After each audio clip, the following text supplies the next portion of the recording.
So hello hi नमस्ते सत श्री अकाल केड़ो हाल है कसकाय और मैं रजत गावड़े फिर से स्वागत करता हूं आपका आनंद मूल्य इंस्टीट्यूशन की एक नई वीडियो के अंदर। तो जैसा कि हमने पिछली वीडियो के अंदर द लास्ट लेसन को अच्छे से कंप्लीट किया, उसकी लाइन बाय लाइन एक्सप्लेनेशन देखी, हर एक difficult word meaning important points और जो भी पॉसिबल क्वेश्चन थे इन बिटवीन द चैप्टर थे मैंने आपको वो बताया। तो आई होप आप लोगों ने उसे नोट किया होगा। इस वीडियो के लिए भी सेम एडवाइस है, वीडियो को पॉज करो, जल्दी से जाओ अपने पेन पेंसिल जो भी आपको चाहिए अपने टेक्स्ट बुक खोलो, जो जो वर्ड मीनिंग्स मैं लिखा रहा हूँ, जो जो इंपॉर्टेंट पॉइंट्स मैं लिखा रहा हूँ, हर वो चीज जो कि मुझे लगता है कि पर्टिकुलरली इंपॉर्टेंट है, जो आपको पता होनी चाहिए वो चीजें लिखो। आपको मैं हमेशा कहता हूँ, आपको जब इंग्लिश की चैप्टर्स की वीडियो देखो ना, एक ही बार ही देखनी है, बार बार नहीं देखनी। आपको ऐसा नहीं कि चलो अगली बार कर लेंगे। मैंने हमेशा कहा, जैसे हमने पिछले चैप्टर में भी सीखा, कल कभी नहीं आता, आपको जो करना है वो आज ही करना है। हमारे पिछले चैप्टर की सीख थी ना, इस चैप्टर के अंदर भी बहुत बढ़िया सीख मिलेगी, वो जो कि मैं इस चैप्टर के भी इंट्रोडक्शन में बताऊंगा क्या सीख मिलेगी हमें इस चैप्टर से। तो पहले जाओ अपने जो भी पेन पेंसिल है अपनी टेक्स्ट बुक खोलो, साथ साथ नोट करते जाओ जो जो इंपॉर्टेंट पॉइंट्स मैं लिखवाता हूँ। ठीक है, तो चलो शुरू करते हैं हमारे इस चैप्टर के साथ। क्या है हमारे चैप्टर का नाम? तो चैप्टर का नाम हमारा chapter number 2 lost spring, stories of stolen childhood. सबसे पहले समझते हैं कि इस चैप्टर से हम सीखेंगे क्या। सर हम इस चैप्टर से क्या सीखेंगे? हम इस चैप्टर से ये सीखेंगे कि हमारे पास जो रिसोर्सेज है ना यार, वो आप एक डेफिनेटली को ना, अगर आप ये चैप्टर अच्छे से सीख लेते हो ना, अच्छे से समझ लेते हो, तो आप लोग, मैं गारंटी देता हूँ यार, आप लोगों के पास जो भी रिसोर्सेज हैं, जो भी बच्चा कहता है मेरी तो किस्मत ही माड़ी है, या मेरे पास तो यार ये फलाना ढिमकाना चीज नहीं है, मेरे पास वो फलाना ढिमकाना चीज नहीं है, आप ये बोलना शायद बंद कर दोगे, क्योंकि आपको पता चल जाएगा कि आप बहुत ही ज्यादा लकी हो कि आप लोगों के पास ये रिसोर्सेज है। जो भी मेरे वीडियो देख रहे हैं, आई होप मेरे हिसाब से जो भी वो मतलब इंटरनेट पे मेरी वीडियो देख रहे हैं, आई होप, मुझे लगता है यार डेफिनेटली 95% लोग तो होंगे जो एक डिसेंट, जो मिडिल क्लास फैमिली को बिलोंग करते हैं।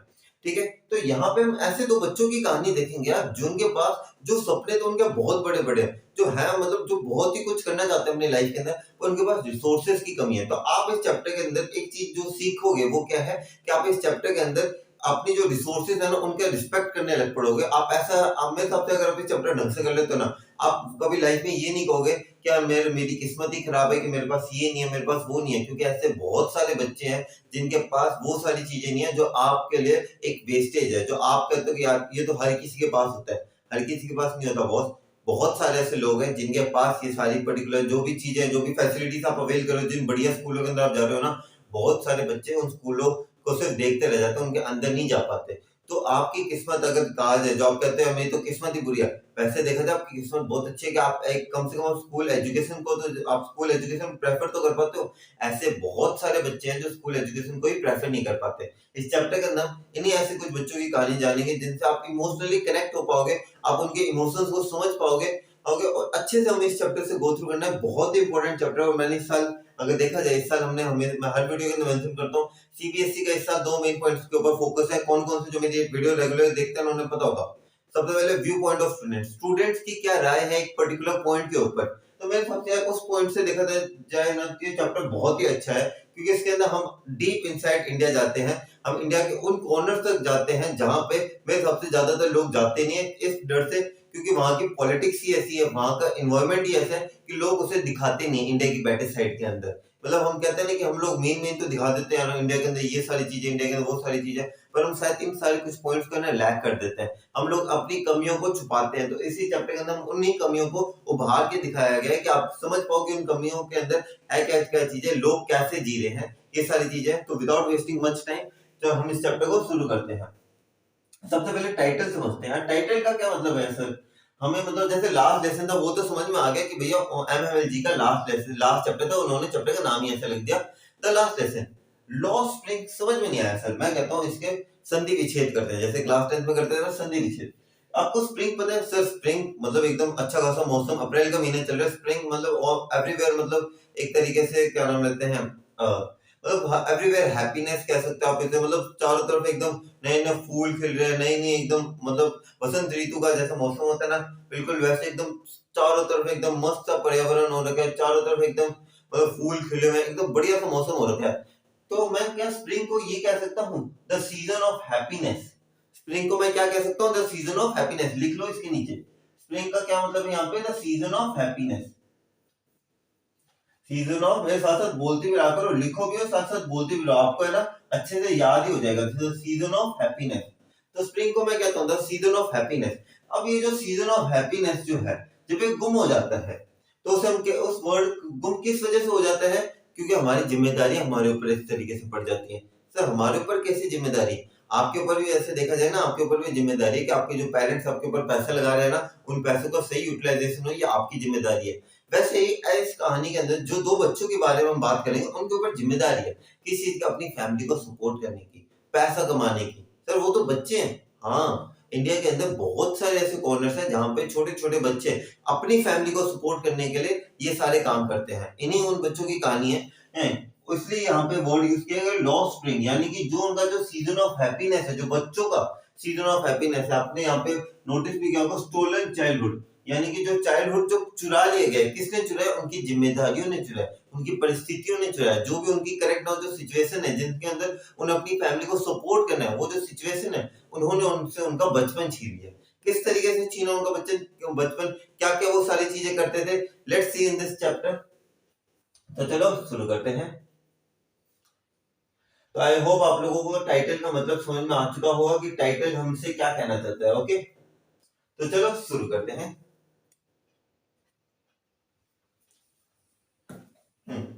तो चलिए शुरू करते हैं। तो सबसे पहले हम जानते हैं, थोड़ा ऑथर के बारे में जानते हैं, क्योंकि ऑथर के बारे में जानना, अक्सर ऑथर के बारे में क्वेश्चन तो आते नहीं, आप क्यों बताते हो? कि ताकि हमें इस कहानी के बारे में थोड़ा इंट्रोडक्शन मिल सके कि कहानी है किस चीज के बारे में। सर नो, ऑथर के ऊपर पहले की 2 लाइन ही आती है, उसके बाद इस चैप्टर के अंदर अंदर इस कहानी का बैकग्राउंड सेट हो जाता है। जैसे हमने लास्ट लेसन के अंदर भी हमें पता चल गया था ना कि क्या क्या थी वो सारी चीजें, कहाँ पे हमारी स्टोरी सेट थी। बिल्कुल वैसे ही इस चैप्टर के अंदर भी देखते हैं। तो अनीस जंग जी, ये हमारी अनीस जंग मैम है, जिन्होंने ये दोनों खूबसूरत चैप्टर लिखे हैं। चैप्टर्स के नाम पार्ट 1 और पार्ट 2, दोनों ये पार्ट 1 ही है। पार्ट 2 की वीडियो आपके पास जल्दी आ जाएगी। ओके, तो अनीस जंग 1964 was born in Rureca and spent her childhood and adolescence in Hyderabad। तो फिर इन्होंने ये पैदा हुई थी यहाँ पे, और इन्होंने अपना जो भी चाइल्डहुड था, जो भी अपना जो स्कूलिंग थी, वो सारी चीजें कहाँ पे स्पेंड करी थी? हैदराबाद के अंदर। Okay, she received her education in Hyderabad and in the United States of America। इन्होंने हैदराबाद से अपनी एजुकेशन करी है, साथ ही साथ कहाँ से करी है? यूएसए से करी है। ओके, हर पेरेंट्स, चाहो तो है ना 10 सेकंड आगे बढ़ा देना, ठीक है, मेरा तो फर्ज है बढ़ाना। Okay, her parents were both writers, उनके जो दोनों पेरेंट्स थे वो दोनों राइटर्स थे। अनीस जंग began her career as a writer in India। तो अनीस जंग ने किस तरीके से अपना करियर चालू किया था? इंडिया के अंदर। 10 सेकंड और बढ़ा। Okay, she has been an editor and columnist for the major newspaper in India and abroad and was authored several books। 10 second और बढ़ाओ, ठीक है, 10 सेकंड और बढ़ा दो। The following is an excerpt from her book titled Law Spring: Stories of Stolen Childhood। Here she analyzes the grinding poverty। अब यहाँ पे वापस आ जाओ, अगर 10 सेकंड आगे चलोगे 10 सेकंड पीछे आ जाओ, ठीक है। Here she, अब यहाँ पे चालू करते हैं। ये लास्ट लाइन इंपॉर्टेंट थी यार, मैंने ना चैप्टर को ढंग से किया, मैंने ऑथर के बारे में तो बता ही देंगे। Okay, here see analyse the grinding poverty. अब ग्राइंडिंग पॉवर्टी क्या होती है सर? ग्राइंडिंग पॉवर्टी वो होती है दैट नेवर एंड्स और इंप्रूव। ग्राइंडिंग पॉवर्टी होती है जो पॉवर्टी चली आ रही है, चली आ रही है, चली आ रही है। कहते हैं ना हमारा तो खानदानी, मतलब आजकल जैसे आप अगर तारक मेहता का उल्टा चश्मा का एपिसोड देखोगे तो उसके अंदर जो वो गाड़ी वाले केस है, तो उसमें भिखारी आता है। वो भिखारी क्या कहता है? हमारा तो खानदानी बिजनेस है भीख मांगने का। तो ये वैसी है। तो वो क्या है? ग्राइंडिंग पॉवर्टी है दैट नेवर एंड्स और इंप्रूव, जो कभी एंड ही नहीं होती, जो इंप्रूव ही नहीं होती, क्योंकि वो चलती रहती है। जैसे होता है जनरली, अब देखो ये बस्ती जो है ना, बस्ती के लोग बस्ती में क्यों रह जाते हैं ज्यादातर? क्यों? क्योंकि ये जो बस्ती के या फिर जो भी है जो स्लम एरिया के अंदर रहते हैं, वो पॉवर्टी के अकॉर्डिंग ही अपने आप को ढाल लेते हैं। उस पॉवर्टी में के अंदर ही अपने बच्चों को भी ढाल लेते हैं। वो बच्चे जब बड़े होते हैं तो उनके भी बच्चे अपने आप को इसी तरीके से ढाल लेते हैं। तो ये जो है ना, ये कभी खत्म नहीं होता, ना ही कभी इम्प्रूव होता है। कुछ ही ऐसे बच्चे होते हैं जो इनसे बाहर निकलते हैं। आप ऐसे कहोगे सर स्लम एरिया से तो ये भी निकला है, वो भी निकला है, बस्ती का हस्ती है ब्रो। तो फिर वही चीज है। पर एक चीज मैं आपको बताऊं कि अगर मैं ग्राइंडिंग पॉवर्टी के अंदर, कुछ ही ऐसे लोग होते हैं जो बाहर निकल पाते हैं, और उन्हीं कुछ बच्चों की कहानी है इस चैप्टर के अंदर जो कि आपको बहुत ही इंस्पायरिंग और मोटिवेटिंग लगेगी। Okay, and traditional which condemn forces. Condemn का मतलब क्या होता है? Forces these children to a life exploitation, जो इन बच्चों को सिखाता है कि किस तरीके से लाइफ एक्सप्लॉइट करता है यार बच्चों की। क्योंकि ये जो ट्रेडिशनल चीजें है ना, ट्रेडिशनल मतलब जो पुरानी चीजें जो मतलब जो चलती आ रही है, उन चीजों के बारे में एक पर्टिकुलर बिलीफ सा बन जाता है लोगों का, यार हम गरीब है, हम तो गरीबी के अंदर पैदा हुए। और आगे जो इसका जो पार्ट 2 है ना, उसके अंदर मैं आपको कर्म, जो इन लोगों की थिंकिंग है कि यार ये तो हमारे कर्म है जिस वजह से हमें काम करना पड़ रहा है, उसके बारे में भी हम डिस्कस करेंगे। ओके, तो इस चैप्टर का पार्ट 1 अब यहाँ से शुरू हो जाता है गाइस। तो अपनी कुर्सी की पेटी बांध लो, क्योंकि इस कहानी के अंदर भी मौसम बिगड़ा है, किस तरीके से बिगड़ा वो भी बताऊंगा। ओके, क्योंकि अब कहानी का मौसम बिगड़ने वाला है। तो पहले पार्ट का नाम क्या है, sometime I find a rupee in the garbage. सब कभी कभार मुझे, मतलब होते हैं कभी कभार ऐसे बड़े बड़े शहरों के अंदर, कूड़ेदानों के अंदर छोटे मोटे सिक्के हमें मिलते रहते हैं। वही बात है इसके अंदर, sometime I find a rupee in the garbage. क्या है ये कहानी, गार्बेज के अंदर रुपी मिलना सर, इसमें मतलब क्या बात समझ में नहीं। मैं कहता हूँ अभी इस चैप्टर को अच्छे से मैं क्लियर कर देता हूँ। What do you do, okay, why do you do this. अभी कहानी सेटअप कहाँ पे है, ऑथर ने अबाउट द ऑथर में तो नहीं बताया, मैं बता देता हूँ। तो हमारी अनीशा जो मैम है ना, वो यहाँ पे एक बच्चा है उसके पास जाते हैं। बच्चे का नाम क्या है वो भी मैं आपको क्लियर करूंगा। वैसे उसका जो नाम है ना वो बहुत ही ज्यादा आयरॉनिकल है, इसके ऊपर क्वेश्चन भी पूछ लिया जाता है। जब आएगा ना तो मैं बताऊंगा आयरॉनिकल। अभी आपके मन के अंदर एक लेयर सी है ना वो क्रिएट कर दी कि सब बताएंगे कि एक जो इस बच्चे का नाम है ना उसका मतलब क्या है, ठीक है। तो वैसे बता देता हूँ बच्चे का नाम क्या है, बच्चे का नाम है साहिब। तो ये साहिब नाम के बच्चे से मिलती हैं, उनसे कुछ क्वेश्चंस करती हैं, कुछ झूठे वादे भी करती हैं जिनके बारे में हम जानेंगे क्या क्या थे वो सारी चीजें। तो अब जो अनीस सिंह मैम है ना वो साहिब से पूछ रहे हैं क्या, why do you do this, तुम ये सारा काम क्यों करते हो। I asked Sahib whom I encounter, यहाँ पे आई कौन है, अनीस सिंह मैम। ओके, यहाँ पे लिख लो कौन है, आई अनीस सिंह मैम। लिख लिया ना, साथ साथ लिखना है गाइस, ऐसे नहीं कि आप बस ऐसे कंटिन्यू करते जाओ वीडियो, नहीं लिखना है, साथ साथ हमें लिखना है। Okay, whom I encounter every morning, जिन्हें मैं हर मॉर्निंग को एनकाउंटर करती थी। स्क्रॉलिंग का मतलब क्या होता है, सर्चिंग, यानी कि मैं ढूंढ रही थी। ओके, मतलब वो सॉरी वो नहीं, वो बच्चा ढूंढ रहा था, sorry. Scrolling for gold in the garbage, sir सोना। अब यहाँ पे जो वर्ड है ना गोल्ड, ये जो गोल्ड पता है किस चीज को रेफर करता है, ये गोल्ड रेफर करता है कुछ पैसों को। कुछ ऐसे जो रैग पिकर्स होते हैं जो गली के अंदर से मतलब प्लास्टिक की बोतल्स उठा लेते हैं, ये मतलब ये जो जितनी भी सारी चीजें इन सबको उठा के, मतलब उनके एक बस्ता होता है उनके पास जिनके अंदर वो सारी चीजें रखते हैं, वो गार्बेज में से कुछ चीजें ढूंढते हैं। तो यहाँ पे गोल्ड क्या है ना, उनके लिए गोल्ड है 1 रुपी कॉइन, उनके लिए कुछ पैसे मिल जाना, 10 रुपए का भी नोट मिल जाता था काफी बार, इसलिए मेंशन भी करेगा। तो गोल्ड क्या, ये मनी है। जो एक बच्चा, जब अगर आप मान के देखो, आप एक ऐसे बच्चे हो जो मतलब रोज रैग पिकिंग, जो रोज को घर से निकलता है, कोई भी जो उन्हें जो भी ऐसे आइटम्स होते हैं जो उन्हें चाहिए होते हैं, उन्हें अपने बैग के अंदर भरते हैं। और आप देखो आपको सडनली आपको कोई सिक्का मिल जाए, आपको सडनली कुछ अमाउंट मिल जाए, आपके लिए क्या होगा, वो गोल्ड के बराबर ही तो होगा। तो वही है। ओके, फॉर स्ट्राउलिंग सर्चिंग, स्ट्राउलिंग का मतलब क्या होता है, searching for gold in the garbage dump, जो गार्बेज के जो डंप्स है वहां पे, यहाँ पे जो सोने की तलाश करते थे। सोना मतलब इनके लिए रुपीस या फिर छोटी अमाउंट है। Okay, okay garbage dumps of my neighbourhood, यानी कि जो अनीस जंग जहाँ पे रहते थे उनके नेबरहुड के अंदर अंदर जो भी गार्बेज डंप थे वहां पे सिक्के ढूंढते थे। सिक्के मतलब अपने जो अमाउंट जो भी आइटम थी वो तो ढूंढते थे, पर वो साथ साथ इस चीज की कोशिश करते थे कि अरे कभी कभार गलती से कोई मतलब गार्बेज के अंदर कभी कभार कुछ सिक्के निकल जाते हैं, उनके लिए तो बहुत ज्यादा बड़ी, उनके लिए तो बहुत है कि यार देखो मुझे 10 रुपए का सिक्का मिल गया, मुझे 5 रुपए का सिक्का मिल गया, I will be happy man. Sahib left his home, okay, Sahib ने अपना घर छोड़ दिया था। अब उनका घर क्या था, अब साहिब की कहानी क्या थी, मैं आपको पहले बता देता हूँ कि साहिब था कौन, साहिब कहानी क्या थी। तो साहिब कौन था, साहिब एक बच्चा था जो अपने जो एक्चुअल में अंदर कहाँ को बिलोंग करता था, वो ढाका बांग्लादेश को बिलोंग करता था। सर वो बांग्लादेश को बिलोंग करता था तो वो यहाँ कैसे आ गया, यहाँ पे उसका क्या रोल है, यहाँ पे मतलब वो कहाँ पे रह रहा है, अभी सीमापुरी के अंदर रह रहा है। इस चैप्टर को थोड़ा आपको बेस क्लियर हो जाए ना, ताकि आप लोगों को अच्छे से समझ में आए। तो अब ये जो ढाका के अंदर हमारा कैपिटल है वैसे भी बांग्लादेश का, तो वहां पे रहते थे, तो वहां पे इनकी अच्छी खासी जमीनें थी, अच्छा खासा घर था इनका, लेकिन अच्छा खासा सारी चीजें थी, तो फिर ये वहां से छोड़ के क्यों है, क्योंकि वहां पे क्या होता था, वहां पे लगातार स्टॉर्म्स आती थी, आंधियां आती थी, जिस वजह से इनकी क्रॉप्स बेकार हो जाती थी, ये ढंग से रह नहीं पाते थे। तो इन्होंने क्या किया, इन्होंने ढाका को छोड़ के दिल्ली के पास सीमापुरी है वहां पे ये लोग रहने लग पड़े। ठीक है, तो आपको कहानी का थोड़ा बेस क्लियर होगा, क्योंकि कहानी का थोड़ा बेस क्लियर होगा ना, अब आपको समझने में आसानी हो जाएगी। ओके, अगर Sahib left his home, Sahib ने अपना घर छोड़ दिया था। अब घर कौन सा था, ये लोग कौन थे, इमाइग्रेट थे, बांग्लादेश के इमाइग्रेट जो कि अपना घर छोड़ के दूसरी जगह जाते हैं। ओके, लॉन्ग अगो, बहुत साल पहले, set amidst in the middle, amidst का क्या मतलब होता है, इन द मिडिल, बीचों बीच, in the amidst the green fields of Dhaka. Dhaka आपको मैंने बता दिया कैपिटल है बांग्लादेश का। तो फिर उन्होंने कहा जो हमारी ग्रीन फील्ड्स थी, जो मैंने कहा ना उनके पास बहुत अच्छी जमीनें थी, जो ग्रीन फील्ड थे, उन्होंने अपनी ग्रीन फील्ड्स को छोड़ा। क्यों छोड़ा, His home was not even a distant memory, यानी कि उनका जो घर था ना वो डिस्टेंट मेमोरी नहीं था। डिस्टेंट मेमोरी का क्या मतलब होता है, पहले समझो। डिस्टेंट मेमोरी का क्या मतलब होता है, something that happened a long time ago, यानी कि इनके साथ अभी रिसेंटली नहीं हुआ, मतलब अभी इनके साथ बहुत पहले नहीं हुआ, ये रिसेंटली इनका केस है, बहुत थोड़े टाइम पहले ही इनके साथ ये सारी चीजें हुई थी और long time ago. Okay, there were many stones that swept away.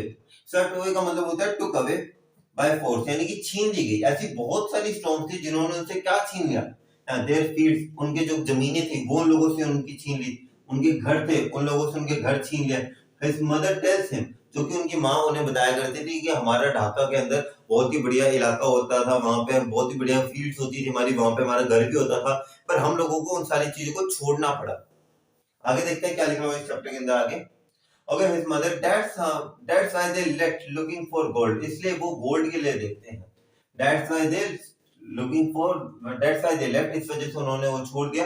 And looking for gold, gold के यहाँ पे मैंने बताया सर्वाइवल, क्योंकि उनके लिए गोल्ड ही तो है यार, ये आइटम्स जो है वो भी उनके लिए गोल्ड है। ओके, तो यहाँ पे गोल्ड का मतलब है ना अलग अलग सिचुएशन में अलग अलग तरीके से यूज हो रहा है, लिखते रहना साथ साथ। यहाँ पे गोल्ड का क्या मतलब होता है, सर्वाइवल, नहीं बल्कि हमारे लिए वो जो छोटी छोटी आइटम्स है ना जिन्हें हम बेच के कुछ पैसा कमा सकते हैं, वो भी उनके लिए क्या एक टाइप ऑफ सर्वाइवल है।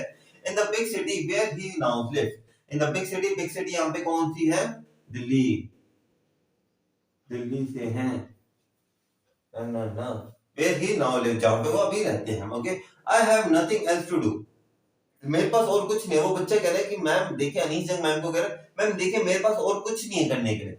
ही मटर्स लुकिंग अवे, मटर्स लुकिंग अवे मतलब वो बोलता है और दूर मतलब इधर उधर देखता है। आगे देखते हैं इस चैप्टर के अंदर क्या कह रखा है, गो टू स्कूल। अब देखो हम लोग भी इस तरीके के होते हैं कि हम लोग काफी बार ऐसी एडवाइस दे देते हैं ना सामने वाले को कि हमें पता है कि यार वो चीजें नहीं हो सकती किसी भी तरीके से।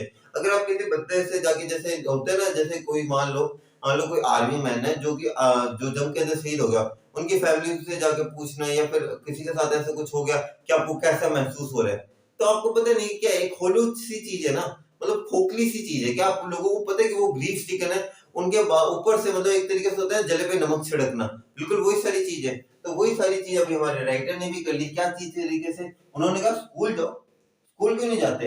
आई से ग्लिबली, ग्लिबली मतलब spoken without, okay, spoken with careless, इसकी ऐसे ही कह देते हैं ना हम लोग, तो ग्लिबली का मतलब क्या हो सकता है, आप इसे भी लिख लेना स्पोकन विद केयरलेस इज, और साइड में ऐसे हाइपर लगा के कह रहे हैं हम जो ऐसी बातें कर देते हैं बिना सोचे समझे करी गई बात।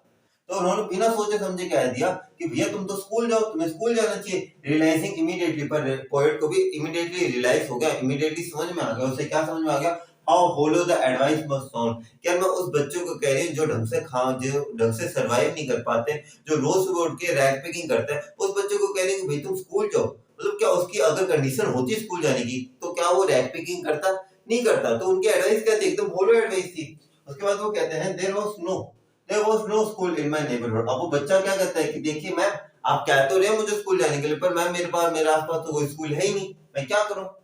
When they build one, I will go, जब वो बना देंगे, वो का मतलब जब भी जो कंसर्न अथॉरिटी है हमारे यहाँ पे स्कूल बना देगी, मैं वहां पे चला जाऊंगा। If I start a school, will you come? I ask half jokingly. अब हमारी भी आदत होती है, हम लोग वादे तो कर देते हैं लेकिन हम उन वादों को निभा नहीं पाते। जैसे अभी आप लोगों ने भी अपने माँ बाप से वादा किया होगा। अभी क्लास 11 का जनरली देखा जाए ना, रिजल्ट है ना थोड़ा डाउनफॉल रहता है, कईयों का नहीं रहता, चेक माय डिस्क्रिप्शन। तो जनरली क्या होता है कि क्लास 11 का जो रिजल्ट होता है ना, जनरली बच्चों का है ना थोड़ा बहुत ही ज्यादा डाउनफॉल आ जाता है। जो बच्चा क्लास 10 के अंदर 95% पे होता है या 93% पे होता है, मेरे भी बहुत सारे स्टूडेंट्स हैं जो सडनली एक डाउनफॉल आ जाता है उनका, वो कहीं मतलब 11th क्लास के अंदर 80% तक पहुंच जाते हैं। तो आप लोगों को माँ बाप की भी तो उम्मीदें टूटती हैं, और आप लोगों के माँ बाप से भी आप लोग क्या वादे करते हो ये करते हो ना कि नहीं आप देखो 12th के अंदर देखना मैं बहुत मेहनत करूंगा, 12th के अंदर हम एकदम झंडे गाड़ देंगे। तो वही तो है ये सारी चीजें। If I start school will you come, I asked half jokingly, तो मैंने उनसे भी पूछा हाफ जो मतलब मजाक करते हैं कि अगर मैं कोई स्कूल खोलेंगे तो तुम आओगे। तो उन्हें भी पता था मैं कौन सा स्कूल खोलने वाली हूं, मैंने तो ऐसे ही कह दिया। पर आप लोग ऐसे मत कहना अपने माँ बाप को, आपके माँ बाप अगर आपके पीछे एक्सपेंडिचर करें, आपको इंटरनेट कनेक्शन दिलवा के दिया ना जिससे आप मेरी वीडियोस देख रहे हो, तो इस पैसों को थोड़ा सा यूटिलाइजेशन जरूर करना। Okay guys, okay, if I start a school will you come, I asked half jokingly, मैंने कह दिया अगर मैं कोई एक स्कूल चालू करूंगी तुम आओगे। हमें पता है हमें कौन सा स्कूल चालू करना है, तो ऐसे ही कह दिया। अभी भी इन्होंने कैसे कहा, ऐसे कह दिया हाफ जोकिंगली। ओके यस, पर उस बच्चे के लिए तो सोचो यार, उस बच्चे के मन में तो एक उम्मीद की किरण आ गई कि यार यार मैम ने कहा कि ये स्कूल चालू करेंगे, मैं वहां पे जाऊंगा, मैं पढ़ूंगा लिखूंगा। उस बच्चे के लिए सोच रहे हो कितना एक्साइटिंग है पढ़ना लिखना। ओके यस ही से स्माइलिंग ब्रॉडली, वो उसके चेहरे पे एक बहुत ही बड़ी सी स्माइल आ गई, smiling broadly. A few days later I see him running up to me, और कुछ दिन बाद मैं देखती हूँ वो बच्चा भागा भागा मेरे पास आता है और क्या पूछता है, इज योर स्कूल रेडी, क्या आपका स्कूल रेडी है? जैसे आपके माँ बाप आपसे पूछते हैं बेटा पढ़ाई तो ढंग से चल रही है, आप क्या कहते हो, हाँ जी बस बढ़िया चल रहा है, साथ ही साथ ऐसे हाँ जी इसका मैसेज है इसे रिप्लाई कर दो, इसका मैसेज है इसे रिप्लाई कर दो। वही तो सारी चीजें आपको ऐसी चीजें नहीं करनी। मैं बार बार एग्जांपल इसलिए दे रहा हूँ ताकि आपके लिए ये चीजें समझ लो। आप लोगों से बड़ा हूँ तो आप लोगों को ये एडवाइस भी देता हूँ कि प्लीज ये सारी चीजों को, जो ये जो फालतू की चीजें इनमें टाइम वेस्ट मत करना। लास्ट लेसन से कुछ ना कुछ सीख अपनाओ अपनी लाइफ के अंदर। ओके गाइस, मुझे लगता है कि अगर आप प्लीज अगर मेरे अकॉर्डिंग चलते हो ना यार, टाइम वेस्ट मैं तो नहीं करने दूंगा। मैं इतना आपको मेरी हर वीडियो में कहूंगा ना टाइम वेस्ट से जिसको रोकने के लिए, क्या क्लास 12th है यूं बीतती है यूं, पता भी नहीं चलता कब चालू हुई कब खत्म हुई। टाइम वेस्ट बिल्कुल भी नहीं करना ताकि आप लोग लास्ट के अंदर जाके रो ना। ठीक है, मैं अभी भी कह रहा हूँ कि अगर अभी भी ऐसे बेवकूफ हो आप लोग कि अभी तक पेन पेंसिल नहीं लेके आए, अभी तक लिखने नहीं बैठे, तो बहुत ही बड़े मूर्खों की ये सोच रहे हो कि कल कर लेंगे, कल वापस देखने बैठोगे क्या इसका पार्ट 1? अभी तो पार्ट 2 भी हो रहा है ना, और आगे भी कितने सारे चैप्टर्स हैं। टोटल कुल मिला के अगर देखा जाए ना आपके 19 चैप्टर्स हैं। 19 चैप्टर्स के एक घंटे की वीडियो भी बना के देख लो तो 19 घंटे बैठते हैं, ज्यादा ही है वैसे 19 घंटे से। ओके, तो टाइम वेस्ट बिल्कुल भी नहीं करना। ओके, तो इन्होंने इसके बाद वो क्या कहते हैं, तो वो बच्चा आ जाता है कि भैया आपका स्कूल रेडी है। उसके बच्चे के मन में तो उम्मीदें थी कि यार देखो मैम ने कहा था मेरा तो स्कूल रेडी हो चुका होगा, और मैम के मन में क्या थी, उस बच्चे के मन में कि यार मैम ने क्या है, अनीश जब मैम ने क्या है स्कूल रेडी हो जाएगा, तो उस बच्चे के मन में उम्मीदें थी। It takes longer time to build a school. अब उन्होंने क्या किया, उन्हें बनाना था क्या स्कूल, उन्होंने तो हाफ जोकिंगली कहा था। अब उन्होंने एक और छूट क्या दी उस बच्चे से, हाँ उसके ऊपर काम चल रहा है, हम कर लेंगे। अभी मैं वापस अगर आपके एग्जाम्पल से जोड़ू ना कि हाँ पापा अभी चल रही है पढ़ाई मैं कर लूंगा, तो वो सारी चीजें नहीं होनी चाहिए जैसे इन्होंने भी किया। क्या किया, it takes longer time to build a school, I say embarrassed भी। उन्हें शर्म आ रही थी कि यार मैंने उस बच्चे ने मेरे ऊपर बिलीव किया, बच्चे के मन के अंदर मैंने एक रे ऑफ होप जगाई थी, और आज मैं ही उस रे ऑफ होप को कह रही हूँ कि भाई थोड़ी देर बाद बात करते हैं, थोड़ी देर बाद बात करते हैं, यानी मैं उस चीज को टाल रही हूँ। तो सोच रहे हो कितना एम्बैरेसिंग फील हो रहा है। एम्बैरेस का मतलब लिख दो असीम at having made a promise that I was not meant, और क्योंकि मैंने एक ऐसा प्रॉमिस कर दिया जिसके ऊपर मैं नहीं पूरा कर सकती। लेकिन आप लोग अपने प्रॉमिस जरूर पूरे कर सकते हो। ठीक है, मैं बार बार कह रहा हूँ, आप लोगों को लग रहा होगा ये टॉपिक से मत ही भटको, वही वाला टाइप है, वही आपके मन के अंदर आ रहा हूँ नींद से कि टॉपिक से मत ही भटको, पर मैं फिर भी कह रहा हूँ यार प्लीज, बहुत ही हार्ड अर्न होती है मनी। मैं भी अभी पैसा कमा रहा हूँ, मुझे पता है कि यार बहुत हार्ड अर्न होती है मनी, बहुत ही मुश्किल से पैसा कमाया जाता है। प्लीज वेस्ट मत करो, अच्छे से पढ़ो। Okay, but promises like mine around exist, यानी कि पर ऐसे जो मैं जैसे प्रोमिसेस अनीश मैम क्या कहते हैं, जैसे प्रोमिसेस मैं करती हूँ ना, मैं अकेली नहीं हूँ ऐसे प्रॉमिस करने वाली, पूरी दुनिया ऐसे झूठे वादे करती है। हर एक पॉलिटिकल पार्टी आने से पहले कहती है कि हम आपके लिए ये कर देंगे, हम वो कर देंगे, हम वो कर देंगे। करती है क्या? नहीं करती, क्योंकि वो लोग क्या करते हैं, झूठे वादे करते हैं। कहते हैं ना वो पॉलिटिशियन झूठे वादे करते हैं। एक तो जोक भी था कि एक एक्टर जो होता है वो 3 घंटे के लिए बेवकूफ बनाता है ऑडियंस को, और जो एक नेता होता है वो पूरी जीवन भर मतलब अपनी जो जनता होती है उन्हें पागल बनाता है। तो वो क्यों है? क्योंकि हम लोग ऐसे हैं कि ऐसे जो झूठे वादे होते हैं ना, ये हर जगह एग्जिस्ट करते हैं यार। ऐसा नहीं कि मैं अकेली, अनिल जैन मैम कह रहे हैं मैं अकेली ही नहीं हूँ, ऐसे कितने सारे लोग हैं जो झूठे वादे कर देते हैं इन गरीब लोगों के साथ, इन गरीब लोगों की भावनाओं से खेलते हैं वो लोग। In every corner of this bleak world का मतलब क्या है, एक होपलेस एंड डिप्रेसिंग वर्ल्ड, एक होपलेस एक डिप्रेसिंग वर्ल्ड के अंदर जो इन लोगों की दुनिया है, गरीब लोगों की जो दुनिया है, ये पूरी होपलेस है, डिप्रेस्ड है, क्योंकि इन्हें नहीं पता कि कल का खाना भी बनेगा हमारे पास। इन्हें नहीं पता कि कल क्या होगा, कल हमारे जो घर का किराया होगा क्या हम वो भर पाएंगे, इन्हें कुछ भी नहीं पता। पर फिर भी ये लोग जीते हैं एक ब्लीक वर्ल्ड के अंदर, डिप्रेस्ड वर्ल्ड के अंदर। इस चैप्टर को आप लोगों को फील करना पड़ेगा, तभी आप इस चैप्टर को अंदर अच्छे से जा पाओगे। आपको इस चैप्टर को अच्छे से महसूस करना है कि यार उस बच्चे का क्या दर्द होगा, यार उस बच्चे को कैसा लग रहा होगा। After months of knowing him, काफी महीने जानने के बाद, I asked him his name, मैंने उसका नाम पूछा कि उसका भैया तेरा नाम क्या है। साहिब से पूछा कि साहिब आपका नाम क्या है, मतलब साहिब तो मतलब ऐसा होता है ना जो छोटा नाम होता है। मैंने पूछा कि आपका असली नाम क्या है, तो वो कहता है साहिब आलम। ही अनाउंसेस, उन्होंने अनाउंस किया मेरा नाम है साहिब आलम। अब साहिब आलम का मतलब मैं वैसा आपको बता देता हूँ, साहिब आलम का मतलब होता है लॉर्ड ऑफ द यूनिवर्स। थोड़ा आयरोनिकल नहीं लगा सर? थोड़ा आयरोनिकल है, यानी कि क्या है कि उस बच्चा जो है उसका नाम का मतलब क्या है, लॉर्ड ऑफ द यूनिवर्स। काम वो क्या करता है, रैग पिकिंग का। थोड़ा आयरोनिकल है ना, इस चीज के ऊपर क्वेश्चन नहीं बन जाता है कि इस चीज के अंदर लिख लो, अभी लिखो जो अभी मैं बात कर रहा हूँ, लिखो अभी कि ऐसी कौन सी मतलब एक आयरोनी कहाँ पे क्रिएट होती है साहिब के नाम के अंदर, किस प्रकार की आयरनी क्रिएट होती है। तो उसके अंदर आप क्या लिखोगे कि उसका उसका एक्चुअल में जो वो नाम का था ना साहिब आलम, उसका मतलब क्या था? लॉर्ड ऑफ द यूनिवर्स, यानी कि किंग ऑफ द वर्ल्ड, ये आप किसी कह सकते हो, लॉर्ड ऑफ द यूनिवर्स। और एक्चुअल के अंदर वो काम क्या करता था? रैक पिकिंग का काम करता है, एक पुअर काम करता था। तो इन दोनों के बीच में क्या है? कॉन्ट्रास्ट है। तो वही तो आयरनी है इसके अंदर। ओके, he announces, वो अनाउंस करता है कि मेरा नाम क्या है? साहिब आलम है मेरा नाम। he does not know what it means, क्योंकि उसे मतलब तो पता नहीं है उसका। if he knew its meaning, lord of the universe, जैसे मैंने आपको बताया इस नाम का मतलब क्या होता है? lord of the universe, he would have a hard time in believing it, उसे बहुत ज्यादा टाइम लगेगा ये चीज बिलीव करने के। अरे मेरे नाम का मतलब क्या? साहिब आलम, मतलब लॉर्ड ऑफ द यूनिवर्स है मेरे नाम का मतलब। तो यहाँ पे क्या क्रिएट हुई? आयरनी क्रिएट हुई। यहाँ पे लिख लेना, और ऊपर अपने इसके ऊपर ये जो लाइन है ना जहाँ से चालू होती है, यहाँ पे की ऐसे ऐसे स्टार मार्क करना, और ऊपर भी एक स्टार मार्क करना, ताकि आपको पता चले आप इस पॉइंट को हाईलाइट कर लो। ठीक है। Unaware of what his name represent, he roams the street with his friends, और बिना उसके मतलब ये इस तरीके से अपने दोस्तों के साथ गलियों के अंदर घूमते रहते थे, रैक पिकिंग करते थे। And army of barefoot boys, barefoot का मतलब होते हैं जो इनके पैर देख लो ना बिना चप्पलों के, नंगे पांव, वही है यहाँ पे barefoot boys, who appears like the morning birds and disappearing at the noon, जो कि किस तरीके से होता है? मॉर्निंग बर्ड्स, यानी कि वो सुबह सुबह निकलते हैं अपने बस्ते के साथ रैक पिकिंग करने, मॉर्निंग बर्ड्स की तरह निकलते हैं, और दोपहर होते होते वो लोग गायब हो जाते हैं।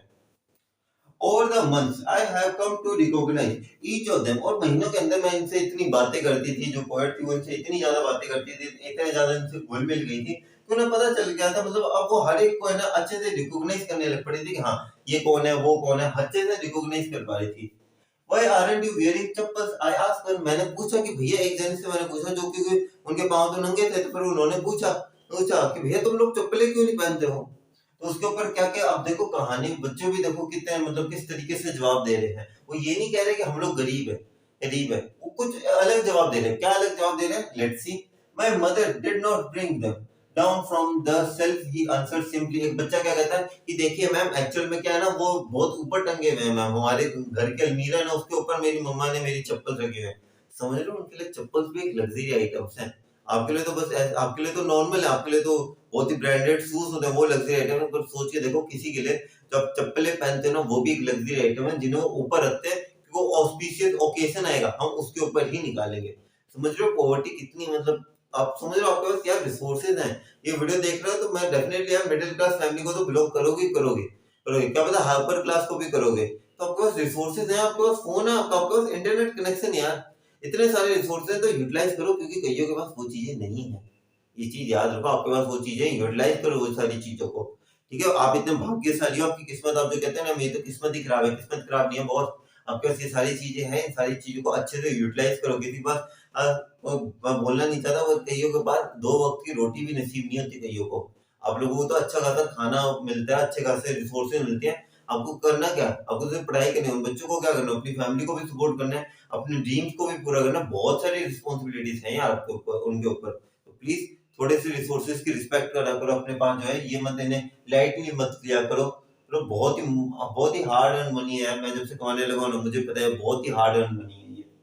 ओके, आगे देखते हैं।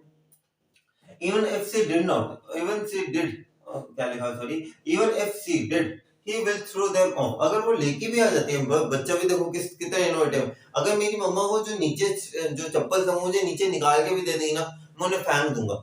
अब क्यों फेंक दूंगा? Adds another who is wearing shoes that do not match, यानी कि उन्होंने, एक बच्चा कहता है कि कौन सा बच्चा कहता है जिसने ऐसे जूते पहने हुए हैं जो मैच नहीं करते। क्यों मैच नहीं करते? क्योंकि वो उठाते हैं ऐसे जूते।